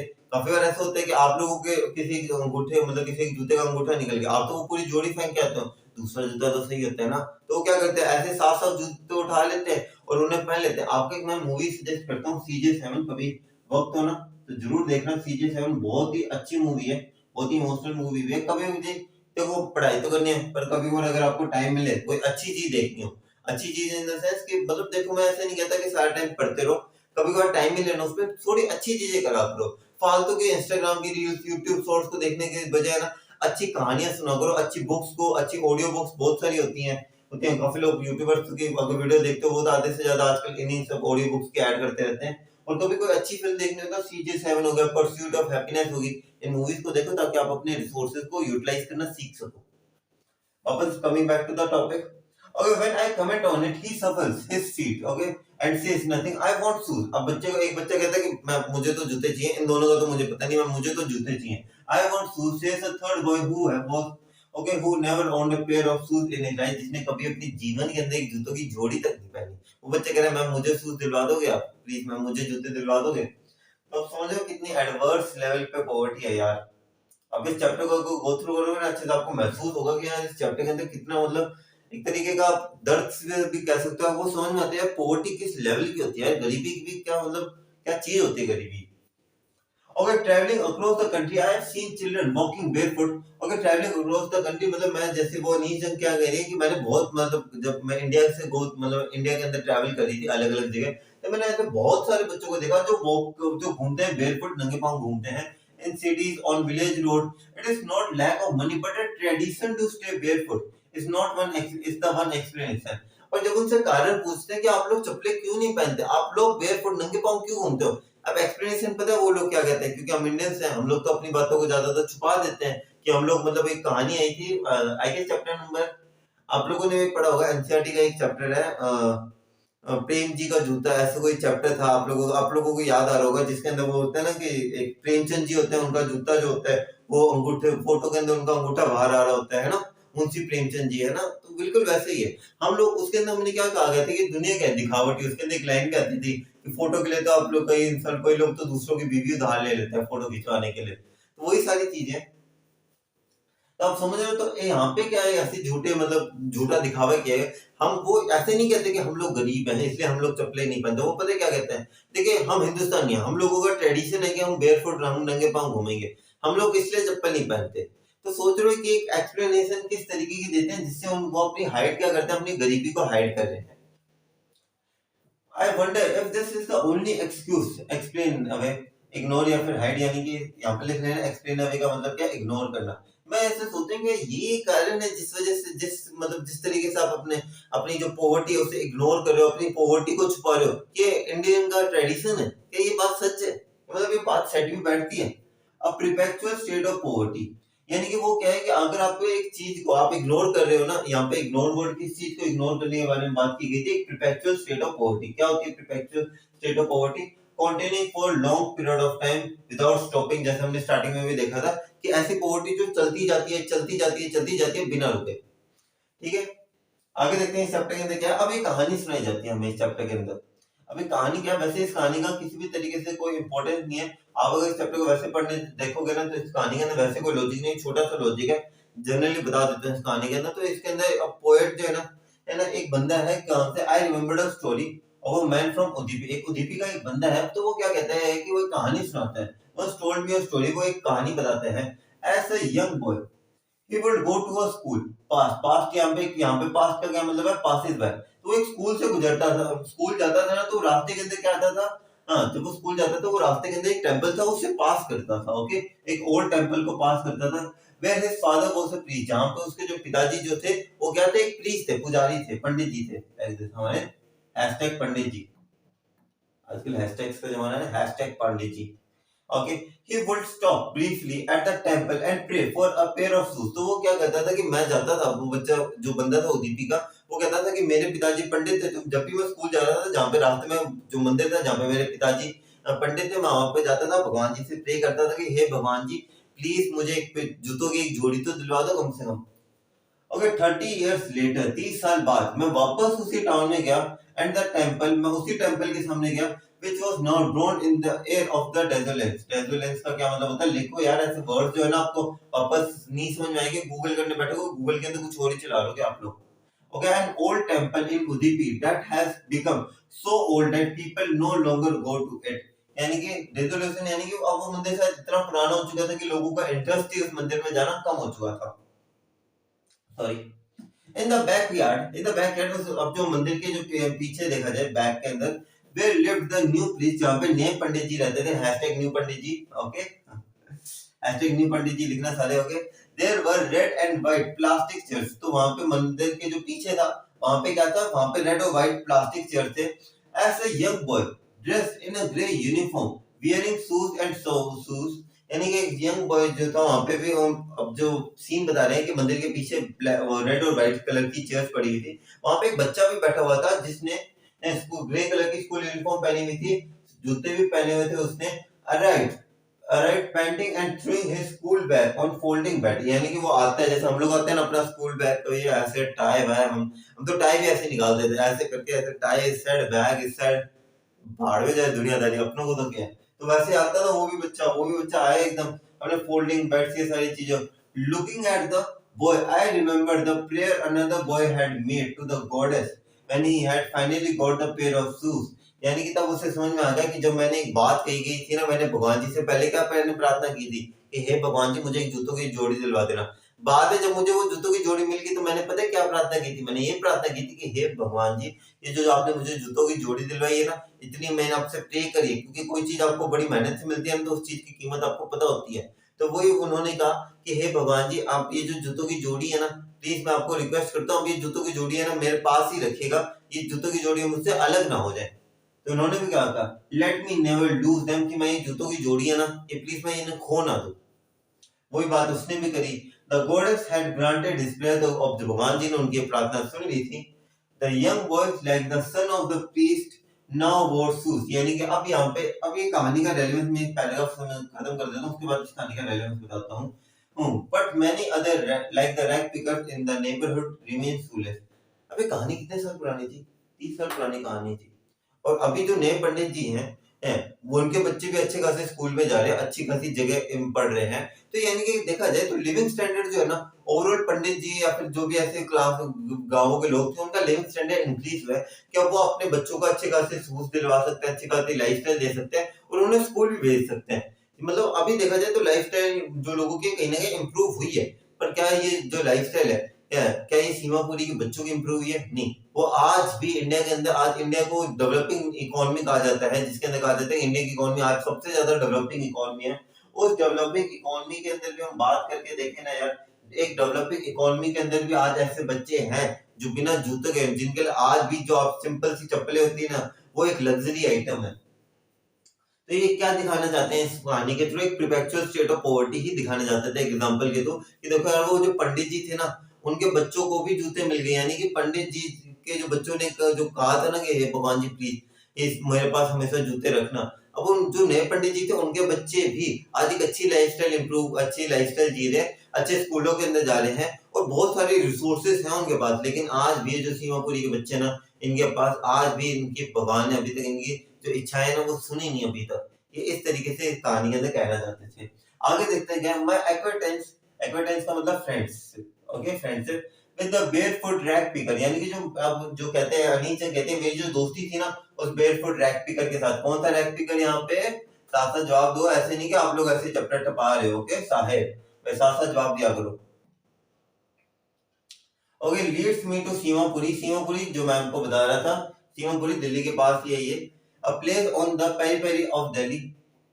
ओके यहाँ पे क्या है, पेरीफेरी ऑफ दिल्ली का मतलब क्या है? The outer as of a particular area, Delhi के बाहरी इलाके के अंदर है। अगर आप इसे गूगल सर्च भी करोगे ना तो आपको भी दिख जाएगा, जैसे यहाँ पे अगर दिखाओ ना एक एग्जांपल के तौर पे, अगर ऐसे दिल्ली है तो यहाँ पे कहीं पे आपको सीमापुरी मिल जाएगा। ओके एकदम आउटर एज के ऊपर है Seemapuri, yet miles away from it metaphorically, यानी कि अब यहाँ पे क्या कहा गया है, यहाँ पे जो वर्ड है ना मेटाफोरिकली, अब इसका मतलब क्या है वो समझते हैं। सबसे पहले दिल्ली कैसा है? डेवलप्ड है सर। दिल्ली के अंदर तो आप जाके देखो सर बहुत ही बढ़िया, मतलब इतना ज्यादा दिल्ली का जो लिविंग स्टैंडर्ड है वो कितना ऊंचा है। दिल्ली मतलब हमारे देश की राजधानी है, दिल्ली का लिविंग स्टैंडर्ड क्या बहुत ज्यादा ऊंचा है। वहाँ की तो पर कैपिटा मतलब वहाँ की जो एवरेज इनकम है ना, सर्वाइवल इनकम, वो अलग अलग होती है अलग अलग इलाकों के अकॉर्डिंग। जैसे मैं जहाँ पे रहता हूँ गंगानगर, वहाँ पे मतलब अगर 20 से 25 हजार अर्न कर रहे हो ना तो ये डिसेंट अर्निंग है यहाँ पे, मतलब गंगानगर के अकॉर्डिंग देखा जाए तो हुआ है। दिल्ली के अंदर तो लाखों तक जाती है, लाखों के अंदर घर का गुजारा नहीं होता लोगों का, क्योंकि महंगाई इतनी है। मतलब देखा जाए तो लिविंग स्टैंडर्ड इस तरीके के हैं लोगों के। तो आप समझ रहे हो कि एक साइड तो दिल्ली है, दिल्ली है जहाँ पे जो दिल्ली का मेन एरिया वहां पे इतने बढ़िया बढ़िया डेवलप्ड एरियाज बन रहे हैं, डेवलप चीजें हो रही है, हर जगह एकदम सारी सड़कें साफ हो रही हैं, एकदम पूरी डेवलपमेंट के पाथ के ऊपर चल रहा है। और उसी दिल्ली का एक छोटा सा पार्ट सीमापुरी सॉरी आज इतनी बुरी कंडीशन के अंदर है कि वहां के बच्चों के पास जूते तक नहीं है पहनने के लिए। जूते तो छोड़ो, चप्पलें भी उनके लिए लग्जरी आइटम्स हैं। तो ये है मेटाफर, इसके अंदर ये मेटाफर था इसके अंदर अंदर की। देखो यार एक तरफ तो देखो हम दिल्ली की बात करें कि दिल्ली कितना डेवलप्ड है, और यहाँ पे हम बात करें कि यानी कि yet miles away from it, यानी कि देखा जाए तो दिल्ली यहाँ पे तो सीमापुरी यहाँ पे भी नहीं, मतलब बहुत ही ज्यादा नीचे है, उनकी कंडीशन ही ऐसी है। Those who live here are squatters. Squatters कौन होते हैं? A person who is living in an empty building without owner's permission. यहाँ पे सर बिल्डिंग तो नहीं है पर एरिया है। आपको लगता है कि जो ये है, ये जो हमारे सीमापुरी के जने हैं, लोग हैं, ये सीमापुरी के हमारे भाई बंधु हैं, ये सीमापुरी के भाई बंधु वहां पे जमीन लेके बैठे हैं? नहीं, वो लोगों ने तो अपने घर इनलीगल प्रॉपर्टी के ऊपर ही खड़े करे हुए, उनकी वहां पे जमीन ही नहीं, उन्होंने खरीद के नहीं लिए हुए, वो तो बस ऐसे वहां पे जमीनें होंगी, बस वहां पे उन्होंने अपने तंबू वंबू लगाए और वहीं पे रहने लग पड़े, तो उनका वहां पे प्रॉपर्टी नहीं है, वो बस इलीगली रह रहे हैं वहां पे। Okay, who came from Bangladesh back in 1971, जो बांग्लादेश से आए थे कब? 1971 के अंदर। Sahib families among one of them, और साहिब का परिवार जो है वो भी उनमें से एक है। Seemapuri is the was then a wildness. Wildness का क्या मतलब है? नोट करते जाना यार, तुम ऐसे ना, मुझे लग रहा है तुम लोग बेईमानी ना करो अपने आप से, अरे मुझसे बेईमानी छोड़ो, अपने माँ बाप से बेईमानी मत करना। Okay, an area in which few people live, एक एरिया जहाँ पे कम लोग रहते हैं। Okay, it still is but it's a longer empty. Okay, क्या कहा गया है इसके अंदर? It still is but it is no longer empty, यानी कि वो वाइल्डनेस, सीमापुरी क्या है? Seemapuri was then a wildness, यानी कि सीमापुरी वैसे देखा जाए तो एक बहुत ही बड़ा एरिया था, it is still but no longer empty, पर अब वहां पे देखा जाए तो वो जो पॉपुलेशन थी ना जो 1971 के अंदर आई है, और अब देखा जाए वो पॉपुलेशन बढ़ी ही है, इमिग्रेंट्स जो थे वो और आते गए, और जो इनकी पॉपुलेशन थी उस एरिया की वो अपने आप बढ़ती गई, यानी कि जो लोग पॉवर्टी के अंदर थे, जैसे मैंने एग्जांपल दिया, पॉवर्टी के अंदर वो खुद बड़े, उनके बच्चों को बड़े किया, उनके बच्चे जब बड़े हुए थे उनके उनके बच्चे, उन लोगों ने भी अपने बच्चों को इसी तरीके से बड़ा किया, जैसे वो पॉवर्टी स्टिकन ही रह गए, but was no longer empty, अब वो इलाका भर चुका था। इट्स स्ट्रक्चर ऑफ मड मतलब पक्के मकान नहीं थे, कच्चे मकान थे, with roof of tin and trampoline, and जो रूफ थी उनकी टिन की थी, मतलब एक होती है ना इस तरीके की, एक टिन की जैसी होती है लोहे की परत, इस तरीके की। डायग्राम से आप थोड़ा बहुत तो समझ ही जाओगे, मेरी ड्राइंग इतनी अच्छी नहीं है पर आप थोड़ा बहुत समझ जाओगे। ऐसी जो टिन की शीट्स होती है ना, वो अपने उनके क्या करते थे कि मिट्टी से वो जो होता था, मतलब एक तरीके से दीवार खड़ी कर देते थे, उसके ऊपर गीली मिट्टी डालते थे, फिर ऐसे मतलब मिट्टी के टाइप ऐसे मकान, मतलब वो अपनी दीवारें खड़ी कर देते, और जो छत के लिए क्या करते थे, वो ऐसी जो आयरन शीट्स होती है ना उन्हें रख लेते थे, ताकि वो आयरन शीट से वो क्या होता था, उनकी छत जो थी उनके ऊपर, तो घर के ऊपर एक छत आ जाती थी। ठीक है, या फिर ट्रैम्पोलिन कपड़े का इस्तेमाल कर लेते थे। डिवॉइड, डिवॉइड का क्या मतलब होता है? लिखो मेरे साथ साथ, डिप्राइव्ड, कोई भी बच्चा ऐसा ना हो जो ऐसे कहते कि सर कोई बात नहीं हम नहीं लिखेंगे। ओके, डिप्राइव्ड ऑफ सीवेज, और उनके पास कौन कौन सी फैसिलिटीज नहीं थी? सीवेज की कोई फैसिलिटी नहीं थी, ड्रेनेज की कोई फैसिलिटी नहीं थी, रनिंग वाटर की कोई फैसिलिटी नहीं थी, लिफ्ट 10,000 रैक पिकर, और ऐसे इलाके के अंदर जहाँ पे ना ही सीवेज है, जहाँ पे ना ही ड्रेनेज है, जहाँ पे ना ही रनिंग वाटर है, पता है कितने 10,000 लोग वहां पे अपना गुजारा कर रहे हैं।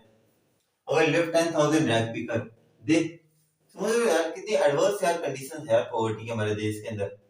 अगर they have lived there here for more than 30 years without an identity, अब सर आइडेंटिटी नहीं है उनके पास, नहीं है। अब यहाँ पे थोड़ी पॉलिटिक्स भी समझाऊंगा कि पॉलिटिक्स किस तरीके से खेली जाती है यहाँ पे। तो कह रहे हैं कि वहां पे वो 30 सालों से ज्यादा रहने, यार आप किसी एरिया के अंदर 30 सालों से ज्यादा रह रहे हो, आपको 30 ईयर प्लस सोच रहे हैं आपको किसी इलाके के अंदर रहते हुए, और आपके पास उस इलाके के अंदर रहते हुए भी आपके पास कोई पहचान नहीं है। पहचान मतलब आपको कोई भी आइडेंटिटी कार्ड होता है, आपके पास पहचान नहीं है आपके देश के अंदर, समझ रहे हो? आगे बढ़ते हैं। ओके, तो कहां पे था? Without an identity, without permits, without किसी परमिशन के, हम इलीगली तो रह रहे बिना किसी परमिशन के, but with ration card. Sir ये बात समझ में नहीं है, सर उनके पास आइडेंटिटी नहीं पर उनके पास राशन कार्ड जरूर है, सर ये क्या लॉजिक हुआ? ये बात समझ में नहीं आई सर हमें। आप भी 2 मिनट है ना इसका कारण सोच के देखो, सोचो कि क्या कारण हो सकता है इसका।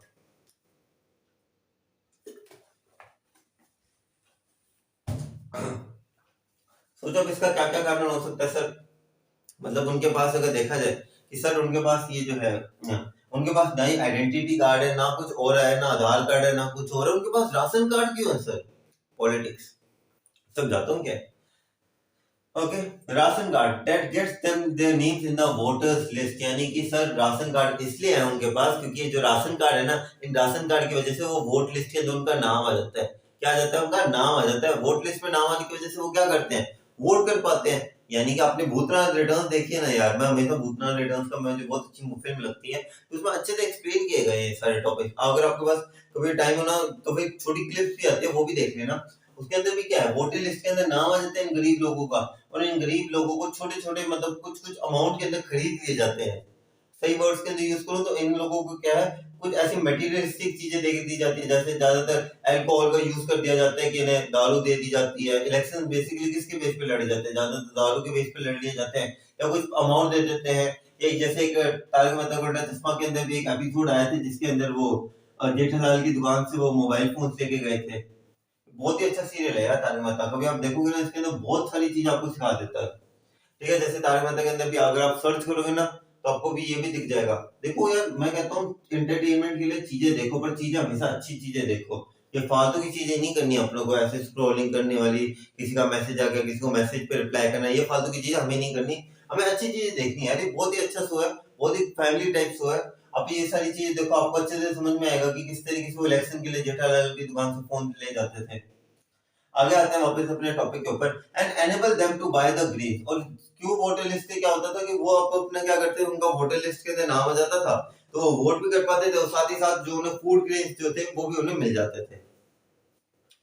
Food is more important for survival than identity. और उनका मेन कारण क्या था कि वो लोग कहते हैं कि सर देखिए, भले जो मर्जी हो, देखिए आइडेंटिटी होना बहुत अच्छी बात है। क्या है, आइडेंटिटी होना बहुत अच्छी बात है सर। हम भी मानते हैं कि हमारे पास एक आइडेंटिटी होनी चाहिए। पर एक बात है सर, आइडेंटिटी का क्या करेंगे जब हमारे पास खाना ही नहीं होगा। हमारे पास खाना ज्यादा इंपॉर्टेंट है सर। हम, हमारे बच्चे भूखे पेट सोएंगे, हमसे नहीं देखा जाएगा, तो वो क्या कहते हैं कि हमारे लिए आइडेंटिटी से ज्यादा इंपॉर्टेंट क्या है, खाना है, कि हम कुछ खा पी तो सकें कम से कम। Food is more important than identity. If at all, if at the end of the day we can feed our families and go to bed without an aching stomach, aching stomach मतलब जब भूख के मारे पेट दर्द होना, aching stomach, we would rather live here than in the fields that gave us no grain। यहाँ पे हम एक कौन सी फील्ड्स के बारे में बात करेंगे, ढाका की जो फील्ड्स के बारे में, जिनके बारे में मैंने आपको स्टार्टिंग में भी कहा था। ये लोग क्या कहते हैं, ये कहते हैं सर देखिए खाना बहुत ज्यादा इंपॉर्टेंट है सर हमारे लिए, क्योंकि खाना नहीं होगा सर अगर हम रात को, हमें ये लगता है कि सर वहां पे ढाका के अंदर ये लोग होते तो इनके पास इनकी खुद की प्रॉपर्टी थी, खुद के घर थे, उन्होंने वो चीजें छोड़ी, क्यों, क्योंकि वहां पे इन्हें खाना नहीं मिल रहा था। तो मतलब खाना मतलब क्योंकि स्टॉर्म्स आती थी, बहुत ज्यादा आंधी आती थी, इनकी फसलें खराब होगी तो इन्हें क्या नहीं मिलता था, खाना नहीं मिलता था। तो वही सारी चीजें कहते हैं कि सर देखिए कि हमारे पास क्या है, कि हमारे पास खाना है ना, हमारे पास खाना होना सबसे ज्यादा जरूरी है। आइडेंटिटी भले जो मर्जी हो, हमारा कोई नाम पहचाने ना पहचाने, पर हमारे लिए ज्यादा जरूरी है कि मैं और मेरा परिवार अगर रात को सोने के लिए जाते हैं तो उनके पेट के अंदर दर्द ना हो भूखे मारे, कि यार हम खाली पेट ना सोए। ओके, ये उनके मन के अंदर होता है कि यार हमारा परिवार है ना खाली पेट ना सो जाए। उनका ये मोटिव है कि सर आइडेंटिटी तो चलो भली बुझी जो मर्जी हो, हमें आइडेंटिटी का ज्यादा नहीं है, पर हमारा जो परिवार है ना सर भूखा नहीं सोना चाहिए। क्योंकि भूखा सोना और एक आइडेंटिटी होना, आत्मसम्मान होना अलग चीज है, लेकिन जब हमारे पास आत्मसम्मान हम ही नहीं रहेंगे तो आत्मसम्मान का क्या करेंगे। उनकी आइडियोलॉजी है ये, और ये आइडियोलॉजी सही भी यार, आप उनके कंडीशन के तो सोच के देखो। आपको लगता है कि आपके मन में तो आएगा सर उन्हें तो प्रोटेस्ट करना चाहिए अपने लिए, यार उनके हाल देखो, वो लगता है वो प्रोटेस्ट करेंगे। आगे जो अगला चैप्टर है उनके अंदर मैं बताऊंगा, जो थोड़ा एक्स्ट्रा ऑर्डिनरी काम करने लग पड़ते हैं उन्हें पॉलिटिशियन ब्यूरोक्रेट्स किस तरीके से ट्रीट करते हैं, उनके खिलाफ झूठे मुकदमे चला लेते हैं। इन सारी चीजों के बारे में अगले चैप्टर में बात करेंगे। देखो ये चैप्टर है ना बहुत अच्छे से आपको इंडिया के बारे में समझाता है। Okay, sees a group of women in tattered sarees। एक सेम ग्रुप ऑफ वुमेन है, वो कहता है साड़ीज के अंदर, मैंने ऊपर एक वुमेन का ग्रुप भी दिखाया था। टाटेड का मतलब ऐसे क्या होता है, फटी पुरानी साड़ीज होती है, जैसा कि आप देख सकते हैं, ये जो है, ये जो वुमेन्स की साड़ी देख रहे हो ना, ये फटी जो साड़ियां हैं इन्हें टाटेड साड़ीज कहा जाता है। ओके, आ गया समझ में? हाँ, तो मैंने asked them why they left their beautiful land of green, कि आपने ढाका जैसी अच्छी जगह थी आपके पास, आपने क्यों छोड़ी वो जगह, green fields and rivers। whenever they find food they pitch मतलब set up their tents and become the transit का क्या मतलब होता है, लिखना है। ऐसे मैं अभी भी कह रहा हूँ, जो भी बच्चा अभी भी हवा में आना कि हम कर लेंगे, बेटा हवा से नीचे उतरो, क्योंकि ये जो हवा है ना अच्छे अच्छे को डुबा देती है। the act of being moved or carried away from one place to another। Transit का मतलब क्या होता है, एक्ट होता है। एक्ट मतलब एक तरीके से एक जगह से दूसरी जगह पे जाना। तो वो क्या एक्सप्लेनेशन देते हैं, वो कहते हैं कि मैम देखिए हमारे पास क्या है, कि वो कहते हैं कि क्या नाम लेते हैं यहाँ पे था, कि देखिए whenever कि हमें जहाँ पे खाना मिलेगा, जहाँ पे हमें लगेगा कि यहाँ पे हमें खाना मिल जाएगा, हम तो वहीं पे अपने तंबू लगा लेंगे, वहीं पे अपनी छत डाल लेंगे, वहीं पे रह लेंगे। मैम हमारे लिए खाना, हमारे लिए हमारा सर्वाइवल यही है, एक जगह से दूसरी जगह जाना, जहाँ पे हमें खाना मिल रहा है हमें बस वहीं पे जाना है, वहीं पे भले जैसी मर्जी स्टेट के अंदर है, हमें बस अपना खाना मिल जाना चाहिए। हमारे लिए फूड बहुत ही ज्यादा इंपॉर्टेंट है। Okay, to another, children grow up in them. Okay, children grow up in them, उनके जो बच्चे हैं वो इन्हीं ऐसी इन्वायरमेंट के अंदर बड़े होते हैं। बिकमिंग पार्टनर्स इन सर्वाइवल, क्योंकि वो भी सीख जाते हैं। जैसे मैंने कहा कि माँ बाप जो होते हैं वो गरीबी में रह रहे हैं, अपने बच्चे को भी गरीबी में रहना सिखाते हैं। और जब वो बच्चे बड़े होते हैं तब वो भी अपने बच्चों को क्या सिखाते हैं, गरीबी में रहना ही सिखाते हैं। वो क्या बन जाते हैं, पार्टनर्स इन सर्वाइवल। सर्वाइवल कहाँ पे, गरीबी के अंदर। And survival in Seemapuri means rag picking. और सर्वाइवल अगर सीमापुरी जैसे अगर एरिया के अंदर कहें तो सीमापुरी जैसे एरिया के अंदर जो सर्वाइवल है वो किस तरीके से पॉसिबल है, only by the way of rag picking. Though the yes it has required proportion of fine art, यानी कि अब पर अगर देखा जाए कुछ सालों के अंदर एक तरीके की एक कला बन चुकी है। अब देखो कला क्या है, कचरा उठाना। कचरा उठाना एकदम बेस्ट क्वालिटी का, मतलब एक अलग अलग चीजों को देखना जिससे मतलब एकदम प्रॉपर क्वालिटी का कचरा, मतलब कचरा भी नहीं, कुछ ऐसी आइटम्स उठाना जिससे जब प्रॉपर अमाउंट मिल सके। Acquired of fine art, garbage to them is gold. उनके लिए जो गार्बेज है ना वो ऐसी है, जो गार्बेज है ना वो उनके लिए क्या है, सोना ही तो है उनके लिए। Garbage for them is gold. It is their daily bread, a roof over their head. यानी कि वो उनकी रोजी रोटी है, उनके घर की छत है ये।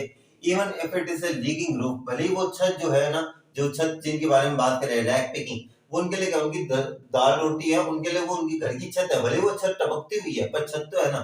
But for a child it is even more. पर अगर हम एक बच्चे के पॉइंट ऑफ व्यू से देखें ना, वो बच्चे के लिए वो सिर्फ और सिर्फ क्या नाम लेते हैं, सिर्फ उनका सर्वाइवल का मीन है। उन बच्चे के लिए वो बहुत सारी चीज है। बच्चे के लिए क्या है, वो एक खजाना है। खजाना है आपको किस लिए खजाना है, हाँ। उन बच्चों के लिए अब देखो खुशी जो होती है ना वो कहीं पे भी निकल सकती है। तो उन्होंने अपनी खुशी कहाँ ढूंढी, इस गार्बेज के डंप के अंदर ढूंढी। क्या आज देखते हैं यार, आज किसे कितने पैसे मिलते हैं, आज ऐसी कोई आइटम मिलती है, आज मुझे कोई नए जूतों की जोड़ी मिल जाए, आज मुझे कभी कुछ और मिल जाए। सारी चीज आती है ना दिमाग के अंदर। आई समटाइम फाइंड सर, भी यहाँ से चैप्टर का टाइटल निकाला गया था। जब वो बच्चा कहता है कि मैं काफी बार 1 रुपया मुझे मिल जाता है गार्बेज डंप के अंदर, और काफी बार तो मुझे 10 रुपए का नोट भी मिल जाता है। साहिब से इस आइस लाइटनिंग अप, और उसके आंखों के अंदर जब वो कहते हैं ना, उसके आंखों के अंदर एक चमक होती है। समझो वो बच्चों के लिए वो छोटी सी चीज भी क्या है, कितनी ज्यादा इंपॉर्टेंस की है। जब वो कहते हैं ना मुझे 10 रुपए का है ना, और नीचे मैम को कह रहा है कि मैम आपको पता है मुझे ना 10 रुपए का नोट भी मिल जाता है काफी बार, उसकी आंखों में एक चमक है। पेन का कलर चेंज करते हैं, ठीक है। ये तो यहाँ पे मैच हो जाएगा। कौन सा कलर, कौन सा ये वाला कर लो, ठीक है। Okay, when you can find the silver coin in the heap of the garbage. Silver coin जो भी आपके, सिल्वर कॉइन का मतलब ये नहीं कि चांदी के सिक्के, जो कॉइन्स है जैसे 1 रुपी कॉइन हो गया, 2 रुपी कॉइन हो गया, वो सिल्वर प्रिंटेड होते हैं, तो उन्हें यहाँ पे सिल्वर कॉइन्स कहा गया है। In the heaps of garbage, heaps of garbage मतलब गार्बेज के ऐसे ढेर। ओके, जो गार्बेज के ऐसे ढेर होते हैं उन्हें कहा गया heaps of garbage. You don't stop scrolling. Scrolling का मतलब जैसे मैंने पहले बताया था, सर्चिंग। और there is hope of finding more, क्योंकि ऐसे बड़े बड़े गार्बेज डंप्स के अंदर एक उम्मीद होती है कि कुछ तो मिलेगा, यार कुछ ना कुछ तो मिल ही जाएगा इसके अंदर।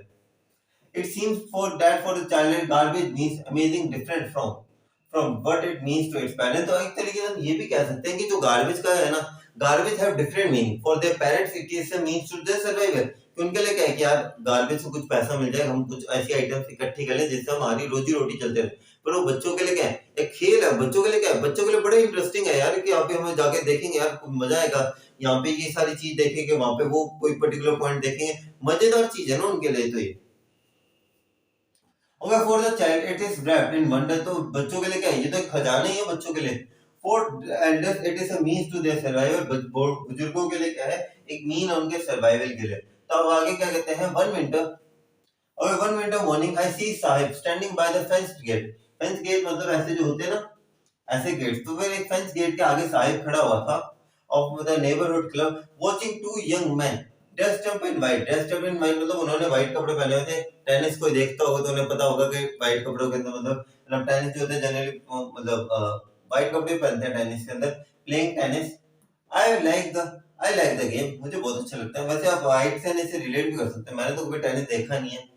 मैं तो मतलब ज्यादा टेनिस के अंदर इंटरेस्टेड नहीं, मतलब हूं नहीं ना, मैंने कभी टेनिस ज्यादा देखा है। मुझे ना एक गाना याद आता है, आप लोगों ने तो सुना नहीं होगा, मैं जैसे पुराने गाने बड़े सुनता हूँ। अपने मम्मी पापा से पूछने, एक गाना था कि ढल गया दिन हो गई शाम, उसके अंदर टेनिस वाले गेम होता है सारा। ओके, अभी सुना यार, बड़ा अच्छा गाना है। ओके, ही हम्स मतलब वो तो बताता है, content to watch it standing behind the fence, यानी कि वो बच्चा कहाँ था, जैसे फ्रेंड्स, और यहाँ पे मान लेते हैं हमारे ये जो दो जने थे टेनिस प्लेयर्स, हमारे दो एक्सपर्ट टेनिस प्लेयर जो थे ना, वो यहाँ पे टेनिस खेल रहे थे और गाना गा रहे थे कि ढल गया दिन टक हो गई शाम, यहाँ से इसका आया टक, जाना है जाने दो। वो बंदे यहाँ पे टेनिस खेले, तो यहाँ पे कौन था हमारा, यहाँ पे हमारा साहिब था जो यहाँ पे बैठा बैठा देख रहा था। और यहाँ पे कौन आई, हमारी अनीस जैन मैम है, जो क्या कर रही थी, नोटिस करी थी इस बच्चे को कि क्या देख रहा था, ये इनका ढल गया दिन ढल गई शाम, इनका टेनिस, ये बच्चा देख रहा था। और क्या देख रहा था, टेनिस देख रहा था उनका। I will go inside when no one is around, तो फिर वो बच्चा क्या कहता है कि मैं ना अंदर जाऊंगा, जब कोई आसपास नहीं होगा तो मैं अंदर चला जाऊंगा। ही एडमिट्स, वो कहता है ये the gatekeeper let me use the same, क्योंकि जो गेट कीपर है ना वो बड़ा अच्छा आदमी है, वो मुझे ना झूले लेने देता है वहां पे, अगर मैं कोई झूले लेने जाऊं ना तो मुझे लेने देता है। Sahib too is wearing a tennis shoe, अब जो साहिब था वो भी उस दिन क्या, उसने भी क्या पहने, तो उसने भी टेनिस शूज पहने हुए थे, और उसे बात पता नहीं थी। That looks strange over his discoloured shirt, coloured and short, जो कि जनरली देखा जाए तो फिर उसके थोड़े जो उसने जिस तरीके के कपड़े पहने हुए थे और थोड़ा मिसमैच लग रहा था, थोड़ा अजीब सा लग रहा था। Someone gave them to me, और उस बच्चे ने भी क्या क्या अपनी पॉवर्टी को छुपाने के लिए क्या कहा उनसे कि मुझे ना मेरे किसी अंकल ने गिफ्ट करे थे मेरे जूते, मुझे ना किसी ने गिफ्ट करे थे। Okay, he says in the manner of an explanation, वो एक्सप्लेनेशन दे रहा है, जैसे हम लोग अगर कभी झूठ बोल देते तो हम कहते नहीं है कि नहीं मैम, अगर नहीं मैम ऐसे नहीं हुआ था, मैम ऐसे करके ऐसा हुआ था, बिल्कुल वैसे ही है। Okay, the fact that they are discarded, okay, जो फैक्ट था कि वो डिस्कार्डेड यानी कि किसी ने फेंके हुए थे, shoes of some rich boy, किसी अमीर जादे के जूते थे वो। Okay, who perhaps refuse to, who perhaps जिसने रिफ्यूज कर दिया, मना कर दिया ऐसे जूतों को पहनना जिनके अंदर एक छेद हो, जैसे इस बच्चे के जूते के अंदर छेद है, उसने मना कर दिया। डज नॉट बॉदर हिम, पर वो अमीर ज्यादा था यार, अमीर ज्यादा ने कह दिया कि मुझे नहीं पहना, और जो हमारा साहिब है उसके लिए तो बहुत ज्यादा था यार, देखो मेरे पास एक जूता है, भले उसका एक पाँव मतलब एक अंगूठा निकला हुआ है, पर कोई बात नहीं, जूता तो है ना मेरे पास, कुछ पैर में पहनने के लिए है ही नहीं, है ना। For one who has walked barefoot, even shoes with a hole in it is a dream come true. तो वो जो पूरे जिंदगी देखा जाए, जो भी उसकी पूरी जिंदगी थी, जब तक वो अभी इस एज की बात करी जा रही है, उस पर्टिकुलर एज तक, जिसने अभी तक क्या नाम लेते हैं कि जो नंगे पाँव में घूमा, उसके लिए एक फटा पुराना जूता मिलना भी तो यार एक ड्रीम कम ट्रू, उसका एक सपना ही तो पूरा हो रहा है। But the game he is watching is so intently out of his reach, और जो वो गेम देख रहा है ना वो उसकी रीच से बहुत ज्यादा बाहर है यार। This morning Sahib is on his way to the milk booth. अब यहाँ पे कहानी थोड़ी सी ट्विस्ट होती है। क्या कहानी में ट्विस्ट आता है सर, अब ये कहानी, अब चैप्टर ऑलमोस्ट खत्म है, बैठे हुए ना, ये निशानी कि तुम लोग एकदम सही पाथ के ऊपर चल रहे हो, तुम लोगों को अपने माँ बाप के पैसों की कदर है, अगर अभी तक ये वीडियो देख रहे हो ना तो मैं डेफिनेटली कदर है, इसलिए तुम इस चैप्टर के एंड तक आ गए हो, तुमने इस पूरे चैप्टर को अच्छे से समझा, और मुझे गारंटी यार मेरा मैंने जब एक्सपीरियंस तुम्हें अपना 100% दिया ना, मुझे नहीं लगता कि इसके बाहर से तुम लोगों को एक भी, तुम मतलब इस चैप्टर का जो भी क्वेश्चन आता है भले अंदर से, भले मैं इसके अभी समरी और इंपॉर्टेंट क्वेश्चन से डालूंगा, वो मैं थोड़ा लास्ट के अंदर देखूंगा या फिर डालने को अभी डाल दूंगा, पर मेरा कोशिश रहेगी कि तुम लोगों को एग्जाम के लास्ट में बताऊं मैं, ताकि तुम लोगों को एकदम ताजा ताजा याद रहे, वरना हो सके तो हम जल्दी भी डाल देंगे इसकी video. Okay, in his hand is a steel canister. Okay, तो फिर क्या देखते हैं, वो साहिब है ना मिल्क बूथ की तरफ जा रहा था, दूध लेने वाली जगह जा रहा था, उसके हाथ में क्या थी, एक स्टील कैनिस्टर था, इस तरीके का एक स्टील कैनिस्टर था उसके हाथ के अंदर। I now work in a tea stall. Okay, अब वो क्या कहते हैं, अब मैं कहाँ काम करता हूँ, I now work in a tea stall down the road, नीचे जो गली है वहां पे मैं काम करता हूँ। He says pointing in the distance, यानी कि वो पॉइंट करते हुए कहता है I am paid 800 rupees and all my meals, क्या आपको पता है मैं 800 रुपए कमाता हूँ और मुझे वहां पे सारी मेरी मील्स भी मिलती है। Does he like the job? क्या तुम्हें जॉब पसंद है? I ask कि मैंने उनसे पूछा, नीचे मैंने उनसे पूछा क्या तुम्हें ये जॉब पसंद है? His face I see has lost the carefree look, पर उनका जो चेहरा था ना उस चेहरे ने एक केयरफ्री लुक जो था वो लूज कर दिया था। केयरफ्री लुक कैसा कि जब वो रैक पिकिंग करते थे ना यार, तो उनके चेहरे के ऊपर एक अजीब सा मतलब एक बहुत ही अच्छा सा ग्लो सा रहता था, क्योंकि उस टाइम वो क्या थे, खुद के मास्टर थे, खुद के अकॉर्डिंग काम करते थे।